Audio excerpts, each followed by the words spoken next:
Welcome to the current installation of the House 94 podcast. Man, tonight we got another special guest. It's always a pleasure and, it's a blessing to get our Spelman colleagues, our classmates, actually, to join us. And tonight we're joined by the lovely Malaika Dowdell. Malika's a 24-year marketing veteran who first fell in love with marketing during her coursework at Spelman College, our beloved Spelman College, and then for the further coursework at the University of Chicago Booth School of Business, which is right over there. It's just north of Wakanda here, where she received an MBA with a concentration in marketing.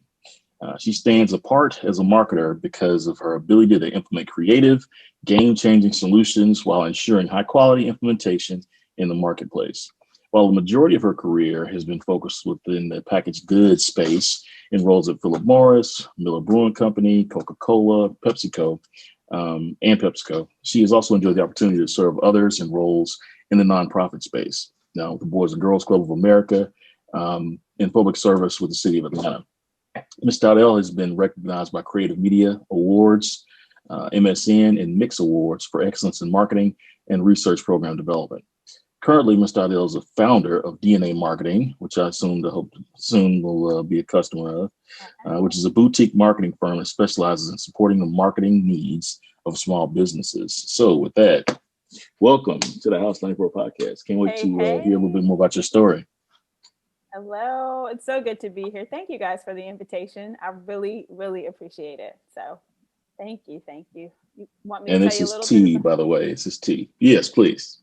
I have water with my cup that says I'm a Black woman. What's your superpower? So I came in here ready to hang it out today. Hey, before you start, I just got my wife a new cup that said, "Fuck it, I'll do it." Signed, Black women. I mean, y'all. I'm gonna it, but it's real. There's a collective that's been meeting. That's behind, they were behind the email that was sent to Joe Biden to get Kamala on the ticket. It's got all of the DNC, heavyweight Black women. And I joined the call on November 7th, which was the day, or November 8th, which was the day after the election was declared. But when I tell you these women moved mountains for January 5th to get Warnock and Ossoff, the amount to seeing this organization, I mean, we know we do it all. We know we put it on our shoulders. But to see no titles, no hierarchies, just go get it done. That is what's in our DNA. So shout out to Black women in all of our magic. Anyway, that was my big props. Black girl magic. Well, wait, let me ask you one quick question before you get started. When you say that magic, does the term Black girl magic, is that offensive to you? Because the whole saying, Black girl magic? Because I love that term. No. But what do you think as a Black woman? It's okay? I love it, and I have 3 nieces, and they are very well versed in their magic as Black girls. I don't hate it at all. Do people hate it? No, I mean, but people, it's the way you use it. If you use girl, like I think it's hard to use girl nowadays when you are. Yeah, that struck me the other day when I was thinking about it. When I was reading the bio, and I'm like, man, this is Black girl magic right here. And I'm like, wow, why she got to be a Black girl? But I just wanted to ask because that came into my mind the other day because they got a t-shirt shop over here in Wakanda. It sells those, and I was actually gonna get one. And they were like, I'm like, yeah, you got a Black girl magic in the 4X, and they like, what? I'm like, I'm supporting that. And of course, Spelman is the birthplace of Black girl magic. But I was gonna say that's an important fact that's the birthplace. Yeah, it's indeed the birthplace. But I think we need to inspire all young women, all young ladies, all Black girls to understand, know, and walk in their magic. So no, that is not offensive. Well, and we just don't need to address you all as a girl, right? We just need to be. Well, yeah, we ain't doing that. We just said Black girl magic. Yeah, that's what I'm saying. We're talking about the term, right? Okay, yeah. I just want to be clear. Phrase. We want to be respected otherwise as the powerful women that we are. But that term and applying that term to ourselves. We get a pass on that. Yeah. All right. So Exception. Back to your story. We'll shut the fuck up. Back to your story. No, wait, this is good. This is good conversation. We all, left our beloved alma maters in 94. I went to grad school straight from Spelman. I thought I wanted to be in the music industry, actually. And the universe was like, man, that is not what you're supposed to be doing, right? So I had the connections that I needed to have, the hookups. Nothing came to fruition. Nothing came of it. So I soon came to realize that was the right thing for me. I wasn't that right person. So I ventured into the career in marketing, and I am really blessed because I really love marketing every day. Like, I am lucky to have chosen a career early on that I love every day. Worked with packaged good companies along the way. I've done everything from, social responsibility at Philip Morris, which people laugh at all along. But say, what's that mean? So I Smoking was living kills. in Brooklyn. So I was living in Brooklyn, walking past Brooklyn Tech every day, literally, and would watch the kids smoking. And I was like, oh my gosh, this is terrible. Like, I'm adding to this. And then that's right when all of the AG settlements were happening. And so what happened as a part of the AG settlements was that we had to spend a certain amount of money telling kids not to smoke. And as a young person in the organization, I got tapped to go over there. And what that did for me, actually, so they were spending as much money on that campaign as they spent marketing the Marlboro brand, right? Everybody laughs. It's counterintuitive. It makes sense, though. It actually prays like a fox, right? I mean, but it was also like we had to. That was part of like what we had to do at the time. But for me, cigarettes were not allowed to be marketed on television. So everybody in there was doing print advertising, et cetera. But when I went over there, we were developing ads. So I was, the baby of the bunch, went over there. And so I cut my teeth as a marketer, like making two campaigns at one time, flying out to Cali, working with the best directors in the business. So it was, a strange situation that from a career perspective, ended up serving me. And after that, I couldn't go back into the tobacco business. So from there, just because you found it repugnant, or you just... No, I couldn't, because I had amassed knowledge about the behavior of children and how to market to children. So there was a firewall up for that. And so I went into corporate affairs. So I worked. Wait, can I stop? Can I ask you a question real quick? Absolutely. And if you can't talk about it, just tell me we can't. But in that process, because it seems like, they're such a good marketing organization and they've got so much firepower. Did their ads get to the point where they're like telling you not to smoke, but telling you to smoke? No. So it was on a straight up, we don't want kids smoking. We're trying to push the smoking away from the kids and move it up to the 18 and up demographic. Yeah. And we had every kind of, you better believe we had every kind of regulator checking our ads. We had to test them. We had to submit the results of the test. So even if we wanted to do that, so you had the focus group kids basically to see if they were like, ooh, Yeah, we had folks. They said don't smoke. I don't smoke.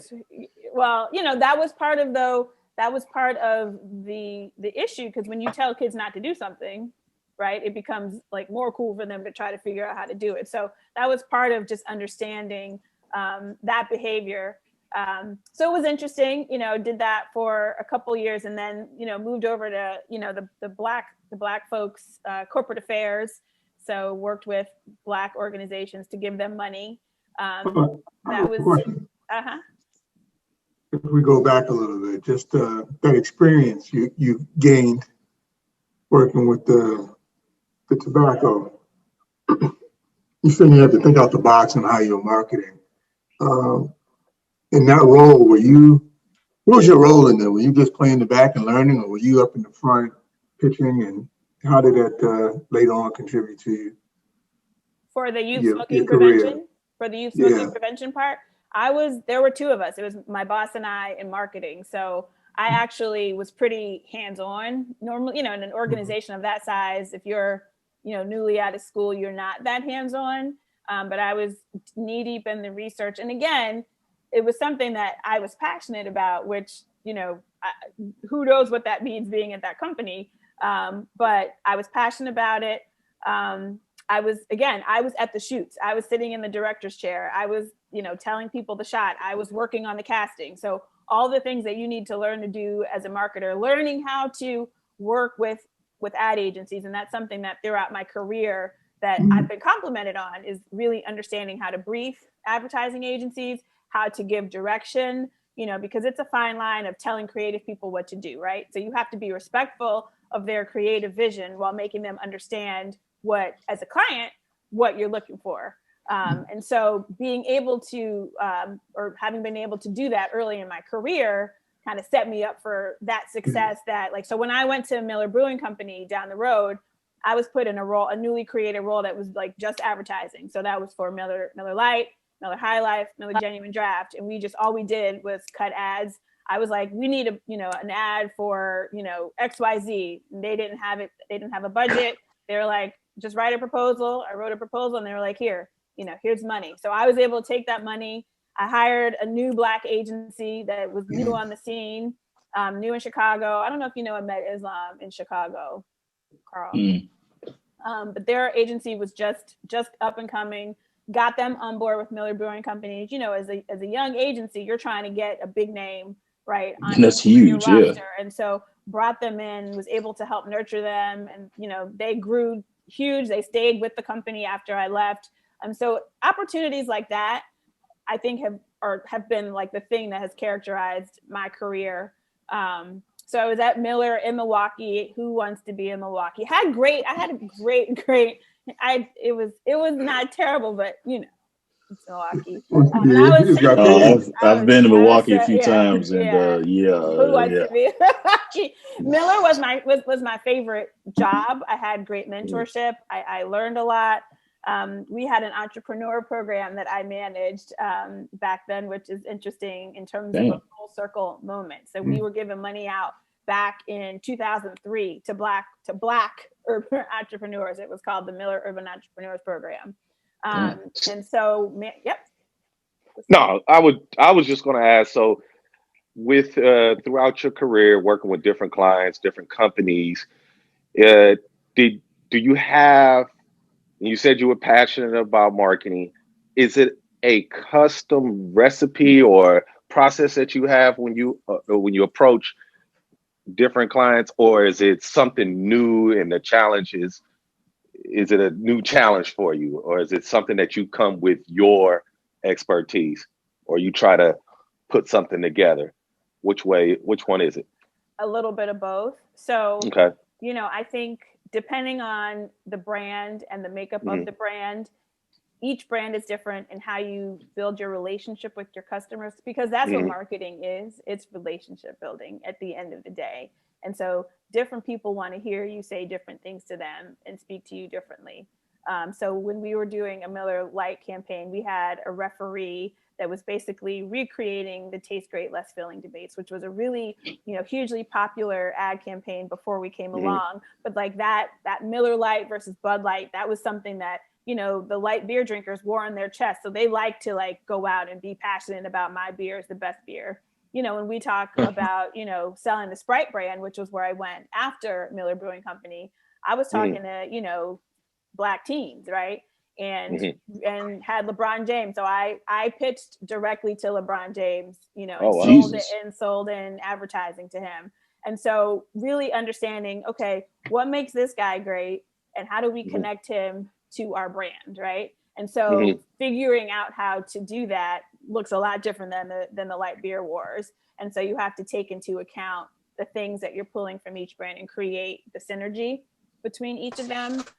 So for my company, I start with a framework that everybody goes through, because we need to establish what is your brand? What is your brand foundation? So from that standpoint, everybody goes through that one particular process, but then that helps to inform me of, okay, this is what you need to do as far as next steps to market your brand. So that's a framework that I developed, after all of these years of figuring it out for other brands. Shit, I need to sign a contract tonight.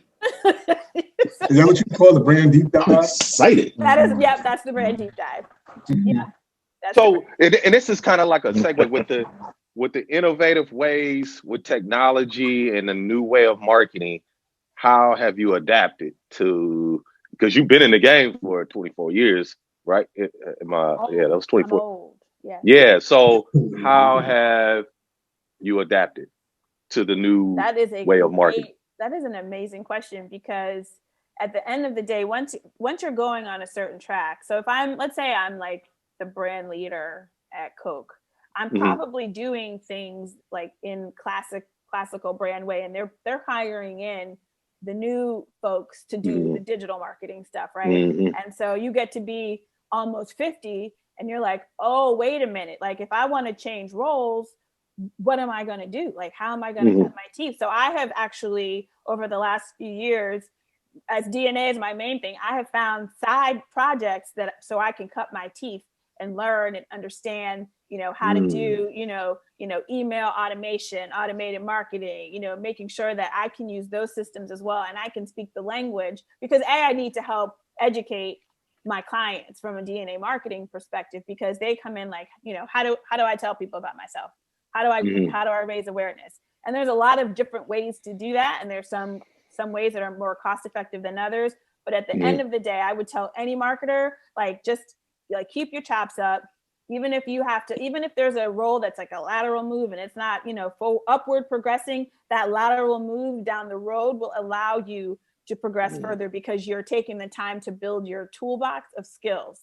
Because if you go in there and you feel like, hey, I'm good, I'm always going to be good, that's a lie. Like that is just not true, because everything is changing over time. And so, when I don't know when I'm writing this book or what my book is about, but one of the chapters is called Stay Curious. Because if you are not a continuous learner, it's a wrap, right? Like you get left back there and everybody else is moving forward. So that's a great question. And it is so important, especially in marketing, because everything is moving to such a digital space. I think that people rely too much on it and they don't understand the importance of creating really, really strong brand foundations. So I think that's something that I bring to the business versus just jumping into activation. It's like, let's figure out the foundation of your brand first, because the best brands do that so well. I can name off a litany of brands for you that, Nike, Target, like if you think of like their brand execution, they are amazing brands without anything digital, right? Like I mean, it's crazy how you said that. Like you said, Nike, and I think about Coke. I think we buy Coca-Cola because of the can, the way that can looks, and we can spot it. When you look down an aisle, you can spot Coke. It depends where you grew up, Chuck. Depends where you grew up. Yeah, it depends where you grew up. If you grew up in an area where Pepsi was dominant, you would have thought about Pepsi like that. I grew up in the South. Okay, but Atlanta, the can. Coke, well, I guess what I'm saying is it's the brand. And it's the brand in the geographic area that you came from. Because, like, I think Lou, y'all drink Pepsi, right? In New York City. Coke, I think, is dominant up there. I just remember seeing people when we got to Morehouse. I remember me and Cool used to talk about this shit. Like, he was like, motherfuckers drink Pepsi? Jesus, what? Exactly. I was on Coke. I was straight up Coke, man. And then I had the great pleasure of being at a meeting at Pepsi in Plano, Texas. And I asked the motherfucker to bring me a Coke. And I live to tell about it. Nah, but it's just crazy because Coke doesn't really market the new way. They do. They don't have to. They don't. But how do they do it? How do they do it? Do they got an IG page? Hey, dog, he's 60 years old. They're not marketing to you. You're not in the target demographic on that social media shit. Exactly.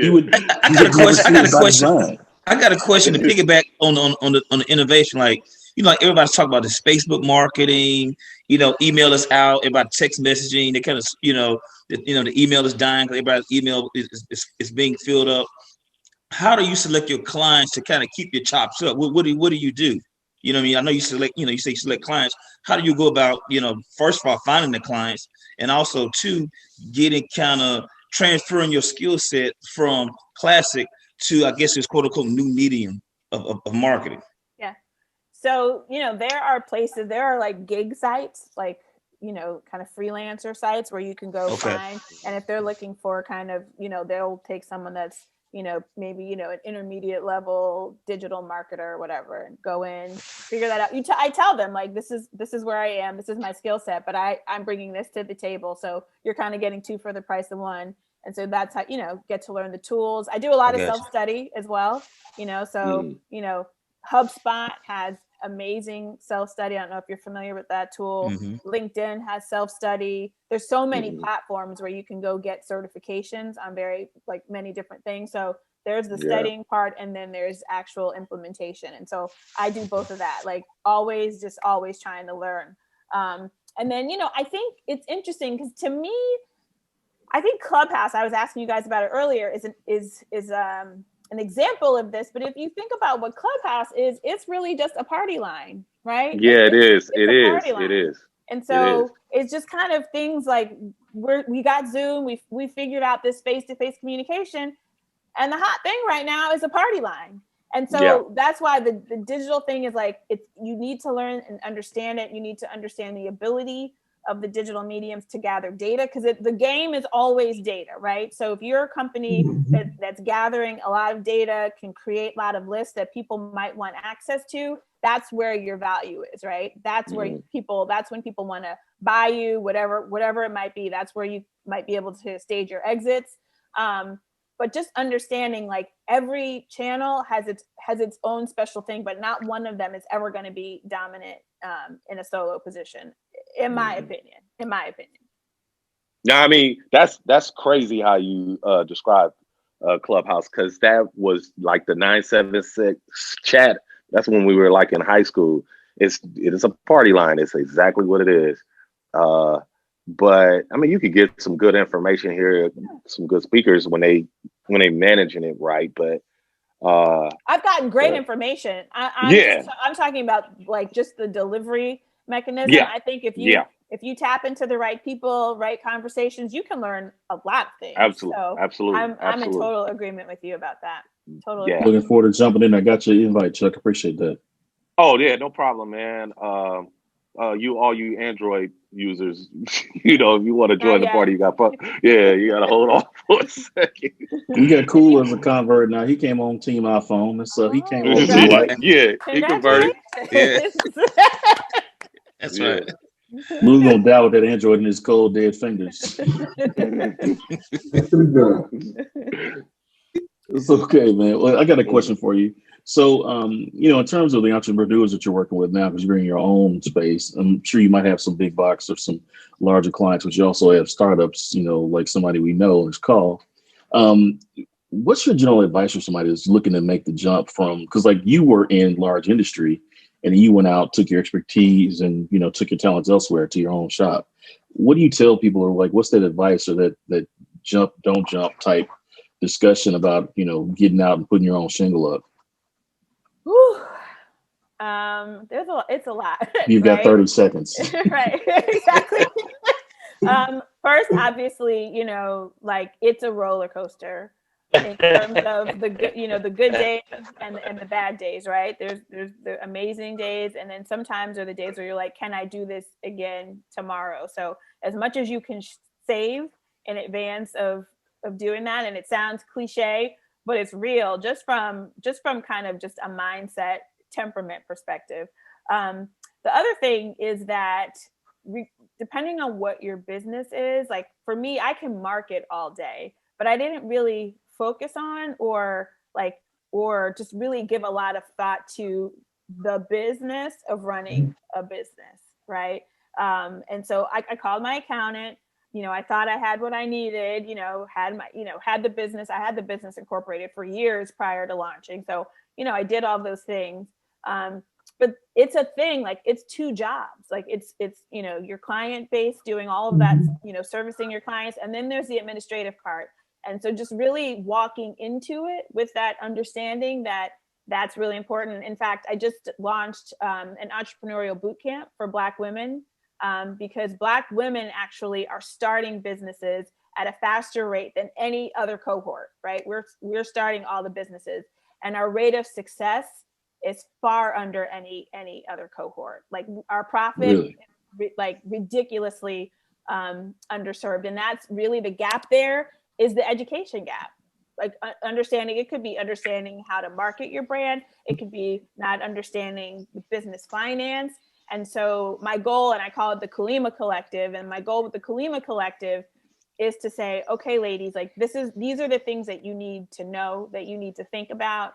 And it's not necessarily like, you know, the tech founder women, although they would be welcome. But, you know, we've got women out here who are entrepreneurs, who are running, you know, hair salons, who are amazing photographers, who are, you know, have health and beauty care businesses, and just really having that conversation with them and helping to kind of change the frame through which they view their business. So we did our first cohort of 20 at the end of last year, and we're going to start up another one. And so we have 11 subject matter experts who teach a cohort, you know, once a week for 2 hours, and they teach, you know, they facilitate their session on legal, on finance. We have marketing, we have, you know, productivity, but just getting people in that mindset. And so that would really be my biggest piece of advice, is just understanding the business of running a business in addition to whatever your specialty area is. Mm-hmm. Nice. Okay. So to kind of piggyback off what Carl B said, right? So, I mean, first of all, congratulations on the business. I mean, you know, I love see entrepreneurship, and I love Black Girl Magic, right? So, what was a crossroad that made you say, you know what, I'm out of here. I have to do my own shop, because you know, as you know, most entrepreneurs, you know, we beat to a different drum because the world says, hey, security. Now you're going to leave the security to come into no man's land, right? Supposed no man's land, but really the best thing you could ever do. But what clicked? Because I think that's very important, because we got all this education, you know, we go to these great schools and it locks you into structure. Mm-hmm. So now you over here, what was the defining moment to make you say, you know what, I'm jumping off, I got to do this? I got pushed. Of course. Oh, you got pushed. So God pushed you. God pushed me. I got laid off. Okay, there you go. I got laid off. Okay. I was at the Boys and Girls Clubs of America. I got laid off. And I was laid off in late October. So it was right at like homecoming weekend, y'all, was the weekend after my So you said, man, fuck it, I'm about to kick it for a minute. Then first thing Monday. Let me tell you, it was. Or Tuesday, actually. Tuesday, you need a day to rest. You're talking about last homecoming that we had, right? No, this was 2017. 2017, yeah. This was 2017.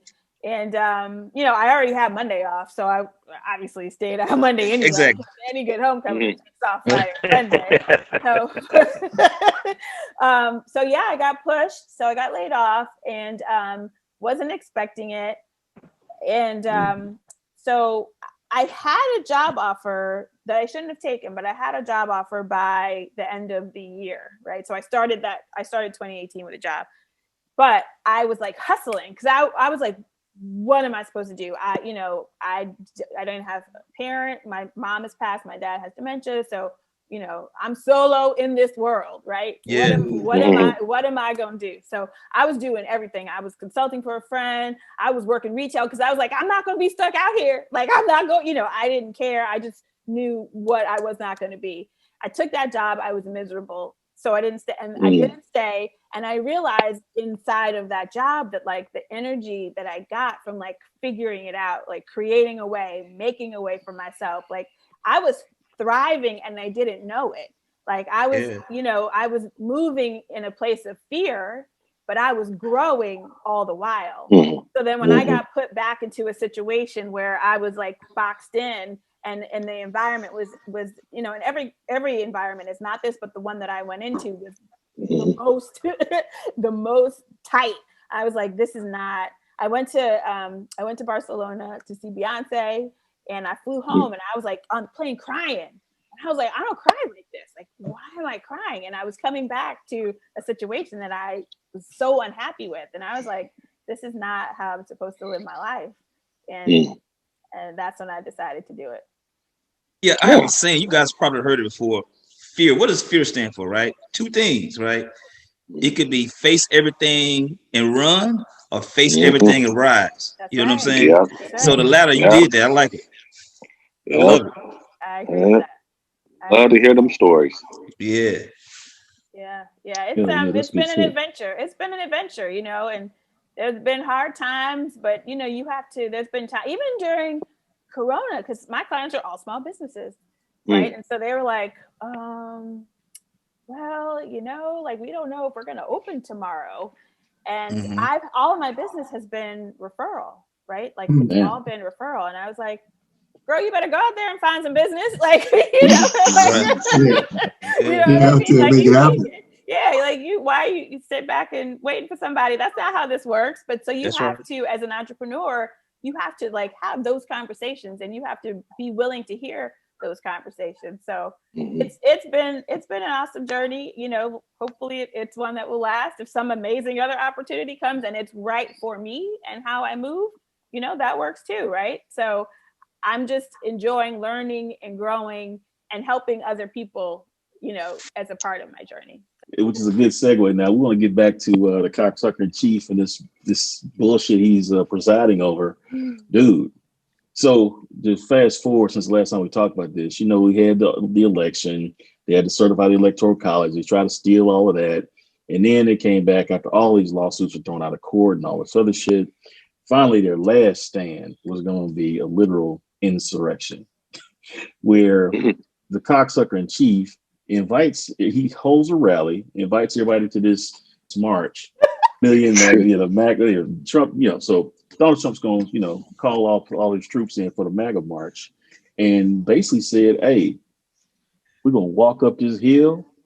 We're going to take that shit over. We're going to turn this bitch around. And these fools did it. It was crazy.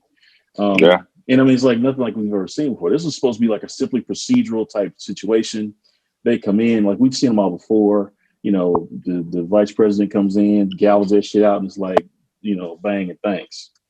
Dude, they actually were trying to turn this show over for real. And the scary part is, we can get to the whole Black Lives Matter, like how the response was for Black Lives Matter versus the response for the MAGA crowd, because it was dramatically different. It was a police state out there when Black Lives Matter was in DC. These dudes came up there. They literally were taking down the fencing and letting them go right in. Shit is like insane. But two things that stuck with me. Well, it's the same kind of vein. Nancy Pelosi and Jim Clyburn both said that their offices are not easily found. They said this ain't like you walk into a corporate office, you just look for the corner and you're gonna find the boss, right?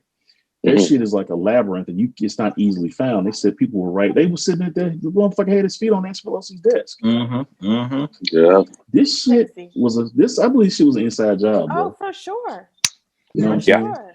I agree. And I'm just wondering, and the scary part is, since like back to your earlier point, Malika, the Black Girl Magic in Georgia that put those two Democrats in the Senate, thus swinging the Senate to Democratic control. Now we're about to actually have a real investigation. So instead of what we've seen in the past, where it's just like, what was that? Okay, nothing to see here. Thanks, moving on. They're actually going to support people and going to hold people accountable, and there will be no more. Because everybody in the Trump administration was always like, well, I'm not coming. I'm not going to testify. Now you're going to be compelled to testify. And then we have to wait till they release the videotapes that are in the cameras that recorded inside the Capitol. They haven't released those yet. Yeah. All the video footage that we're seeing right now is from people sending it in, making their little buck. Yeah. But they haven't released the ones that were in the Capitol, and they got cameras everywhere there. Yeah. So let's think about that. Have you guys seen the Atlantic video? Go ahead. No, go on. What are you gonna say? There was the video. No, I think it was the New Yorker. I saw that. 12 minutes. 12 minutes. When they had the prayer and all that shit. Yes. Yeah. That's crazy. That was crazy. That was crazy, huh? Here's the 2 points about it being an inside job. I'm back up here in the DC area, and they're actually starting tomorrow, closing off all of the bridges leading into DC tomorrow. So it's like 3 or 4 bridges that are leading in. So if you aren't in the city tomorrow, you short until the inauguration is done. To that point, though, they called up like 25,000 like National Guards, and they are doing an investigation and research and background on the 25 because of the intel that led to the fact that the Capitol incident was inside. They had members of law enforcement who were involved in that takeover, actually almost allowing people in, like a Matador Olays, right? So it's crazy. Well, no, back home. They know you got some DWIs. That's gonna be my new word, my new acronym for what I was saying earlier. You got some DWIs in the National Guard. Yeah. Since we all know what we're talking about. Right. You got some DWIs in the National Guard. They want to rule them out to make sure that they're not there to just turn the guns or whatever, on the inauguration. But I guess there was a couple good things came out of this. We're gonna see, like you were talking about before, Quasi, we're gonna see a police presence for the inauguration like we've never seen before. Yeah. Any DWIs is getting out of line are gonna probably get shot in the face. Okay, Carver, that's two. You about to say what was the third thing that came out of this, in your opinion? Well, we had the police gonna be shooting them DWIs in the face, and if they put that bastards off of Twitter and all of social media, that was the greatest thing ever. So think about it. So I got a buddy that's a high level in the Army, right? Yep. So this was kind of bizarre to me, right? So the government has the intelligence that they have a big rally. They knew the people were coming, right? So why didn't we staff up with the police? Why didn't we staff? I can tell you why. But the thing about it, hold on. This is what he said. He said, dude, think about Donald Trump for a second. We've thrown everything at this dude and nothing has stuck. Impeachment, grab about the pussy. Just all these racist terms this guy has done. The greatest thing for me that this happened, right? This is going to stick. Oh, this is so in some reason, I'm not a conspiracy guy. Like, we know what's about to go down. I'm like, okay, yeah, let's go and go. This is going to stick. This hadn't happened in 200 years. You are not getting out of this. Do you guys think he's going to resign tomorrow and get pardoned with a pardon from Pence? He's going to try. He's going to try. I think that might be his last. That might be his last result. That if he does that tomorrow, I was thinking about that. Waking up to that tomorrow. Waking up to that. Hearing that. He's trying to kill Pence. Why would Pence do that? But the thing about it is, Mike Pence should be all for impeachment, and he ain't. So Mike Pence should want him out of the way forever, and Mike Pence can do that, and he's not. Right? Mike Pence, he can vote for that, right? Like, we can arrange that. We can arrange that in 2 days. Trump is not he is not going to resign. You can put money on that. That's even if he's going to stay to the very last minute. If he gets the New York district attorney's gonna come at. She's coming, dog. She's coming with so much pain. She's coming. Oh my god, she's coming, baby. You're gonna see all that black girl magic. Hold on, I got a question, guys. Hold on, I got a question. James is playing no games for your ass. Now, do y'all think that's good for the country? That she's coming for Donald Trump like that? The healing, the unity of the country. Is that a good thing? Listen. We can't. Do you think we're trying to heal? You sound like Ted Cruz on the Senate floor. We're not doing that. No. We're trying to heal. You got 75 million Americans that voted for Donald Trump. So are we trying to heal or no? Cool. Do you think there will be unity? Let's say that if we cooler heads prevail, Biden gives him a pardon and it says we're not doing no investigations, everything's cool. They're gonna hate us just the same. It won't make any fucking difference. So put his punk ass in jail. What about everybody got to get a lesson taught? Everybody got to get a lesson taught. What about they go low, we go high? What about that? No, that don't work. Justice is for everybody. Everybody deserves repercussions and consequences. Everybody. Nobody should get a pass. It's not. This is the consequences. Both. And he deserves that, dog. Everybody. He does deserve it. Man. It's just because he's acting like a child. He's acting like a child, like a fucking ignorant ass child that has no common sense, man. Because I was talking about, if I saw Donald Trump tomorrow, got the chance to meet him, I would ask him this one particular question. Nigga, is you stupid? Are you stupid or am I stupid? Please. You know what? I don't think he's stupid at all, bro. I think one of us got to be master. You actually, or me? I don't believe his opinion on this. I think actually he's a master marketer, because I think Donald Trump looked at the landscape of America and said, all right, I got X number of people going to vote Republican, period, because they like low taxes and low regulations, and they like, conservative judges. And then Rush Limbaugh said, I think we talked about this before, after the autopsy that happened after the Mitt Romney loss, the Republicans went through and said, man, we got to increase our black vote, our Hispanic vote. And Rush Limbaugh said, fuck all that. Instead of fucking with these niggas, these Mexicans, all we need is a 4% increase in white voter turnout, and you got a Republican president. How do you get the white voter turnout up out of nowhere? You go get them DWIs. So once you dig up them out of them rocks and trailer parks, they come out and they vote. That's the base that he could never go against. That's just basic marketing to me. You know what I'm saying? I feel like that's an insult to marketers, but he is a master opportunist. Yeah. Mm-hmm. That's a better way of saying it. That's a better way. He's not strategic. He was lucky. And by the way, I'm not cursing. This is not he was Mitch McConnell's bitch, y'all. Right? So Mitch McConnell had his way with him. All that agenda stuff that Mitch McConnell was trying to get done, he used that dude. Now Mitch McConnell's he's a master chess player. That's the one you watch out for, because now he's like, oh yeah, impeachment. He wants Donald Trump gone, which strategically I don't understand the rest of these fools that want to run in 20. He wants him gone. He wants him out of his way. He got the judges that he wants. Now he's like, ooh, they weren't masking up. Ooh, I don't believe in the insurrection. And he's going to come out smelling like roses when he was the mastermind of all that stuff that went on. Mitch absolutely played this shit like a fucking Stradivarius. He played this shit masterfully. He did. And you're right. He's come out smelling like a rose. Yeah. I mean, it just did an old school move. I mean, it was just he played that chess and he played it well. Somewhere he's very evil. deep. He's evil. Yes, I'd like to see his soul stinking somewhere in a fucking grave somewhere. How you really feel, Carl? Hey man, it is what it is. I didn't say he need to be assassinated. I said the man need to be taken out for natural causes. Man, Mother Nature, bring it on. But I guess we could all agree the legacy of the cocksucker in chief was, it was disgraceful. It was a disgraceful chapter in American history. And after he takes a shit on the Resolute desk on his way out, hopefully we'll never see his ass again. I hope they can actually get him impeached so he can never raise his head in politics again. And he loses his pension, hopefully, and his travel stipend and his Secret Service protection.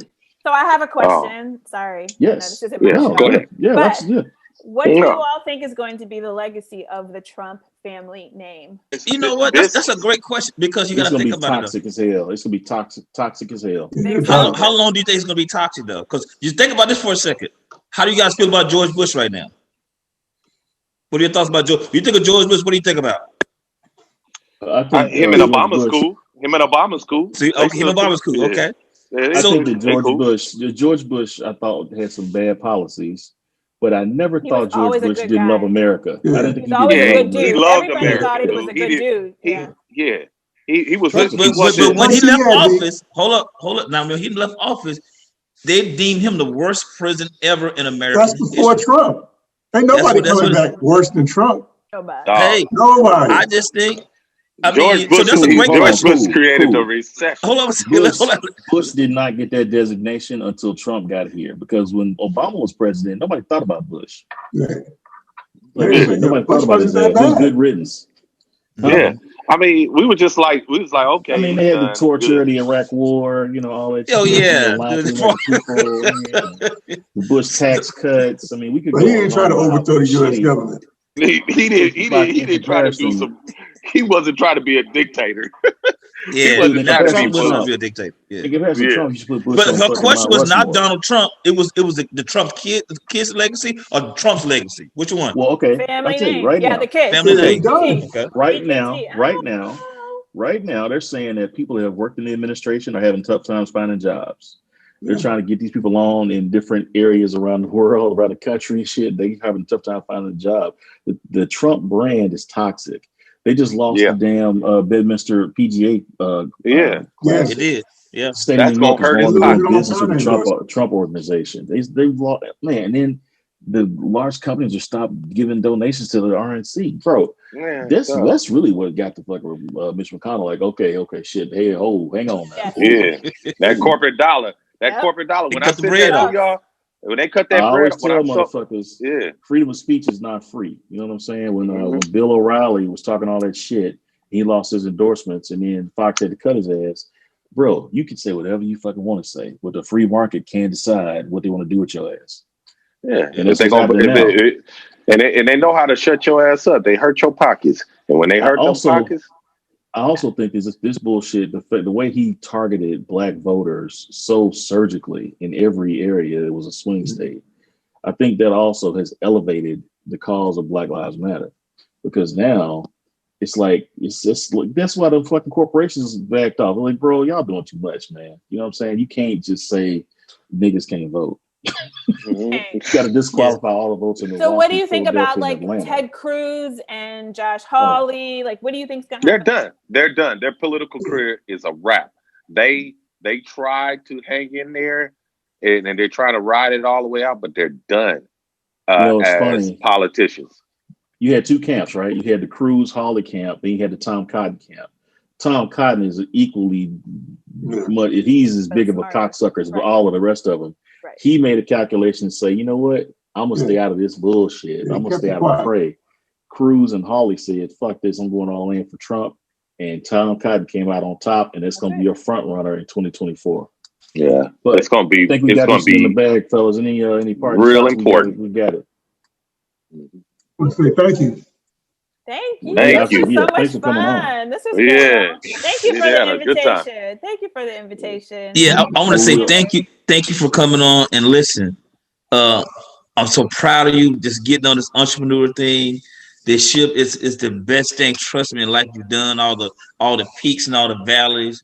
You know, just how you grow as a person. Laying in the bed like, man, how I'm gonna pay my bills, and then you get a client here, a client there. And so what we want to do, we want to figure out a way, how can we support you more?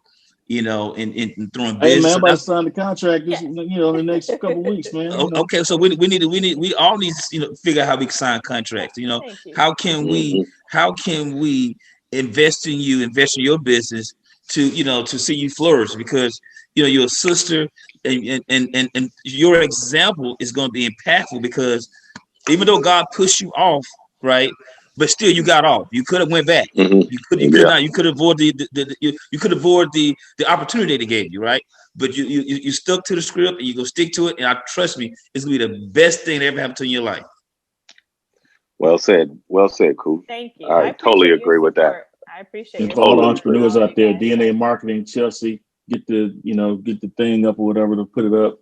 That's right. DNA Marketing for all entrepreneurs. But hey, again, Malaika, we thank you for coming on. You're a fantastic guest. We appreciate your energy, because people get tired of looking at us, arguing and yelling over top of each other. So it's great to have you in. Congratulations to y'all for this platform. It's amazing. It's really a great thing to see. My dad, I grew up with my dad going on fishing trips with his boys every summer, same weekend. And I wished I had written a movie just about friendship, Black men and friendship, because it's special. I love that you all have video of this and of your relationship and having important conversations of this day. So congratulations to each of you for doing this, and thank you for letting me. Thank you. You ought to see the outtakes. You should see the shit that goes on after we start recording. Yeah,